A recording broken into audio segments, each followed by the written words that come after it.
Mention Peter Pan, and a very specific image comes to mind.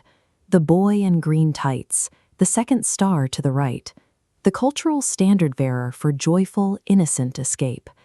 We crave this escape to avoid the crushing anxiety of the adult world. In the original story, this burden is personified by Mr. Darling. He sits on the edge of a bed, obsessively calculating family expenses with a pencil and paper, adding up the cost of mumps and measles to see if they can afford to keep their children. Author J.M. Barrie captured the tension between childhood freedom and adult responsibility in his opening line, "All children, except one, grow up." Barrie's actual text reveals a darker reality. Surviving in a state of eternal childhood requires a severe, terrifying detachment from humanity. Slightly darker tone, Peter Pan stands as a tragic psychological study of what it actually costs to avoid growing up. We see this cost in his very first interaction with Wendy. Peter arrives in the Darling nursery specifically to retrieve his detached shadow. Wendy wakes up to find him sitting on the floorboards, crying. He tried to stick the shadow back onto his feet using a bar of bathroom soap, and he failed. She intervenes with practical, maternal care. She pulls out her sewing kit and painstakingly stitches the shadow right back onto his heel. Peter's reaction is purely narcissistic. He begins jumping around the room, crowing, "Oh, the cleverness of me!"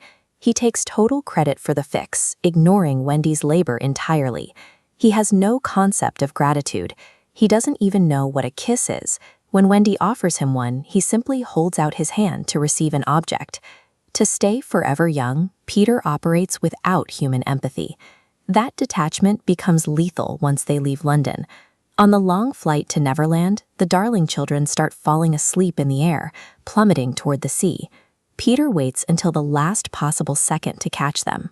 He prioritizes displaying his own cleverness over the safety of the falling child, treating a near-death experience as a variety sport.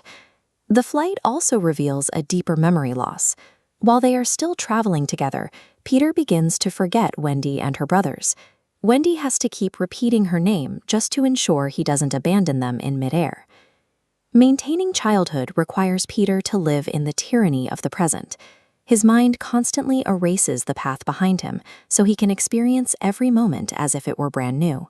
His total freedom relies on a severe, self-imposed psychological amnesia. Without the capacity to retain memory, he cannot form lasting attachments. In the underground home of the Lost Boys, Peter's imagination overrides physical reality. Consider the hollow trees they use as doors. Peter doesn't look for trees that fit the boys. He physically alters the boys' bodies until they fit the wood. He mandates make-believe meals, where the boys are forced to eat imaginary food. Peter will rap their knuckles if they break character or complain about the lack of actual sustenance. The Lost Boys are aware they are playing a game. Peter is different. He is entirely unable to distinguish make-believe from truth. His imagination operates as a dictatorship. He lacks the maturity to accept a shared objective reality, forcing his companions to live inside his delusions. This rigid control is reflected in the macro-geography of Neverland itself. The ecosystem is a literal, endless circle. Lost Boys hunt Peter, pirates track boys, redskins hunt pirates, and beasts stalk redskins. Moving at the same rate, they never meet.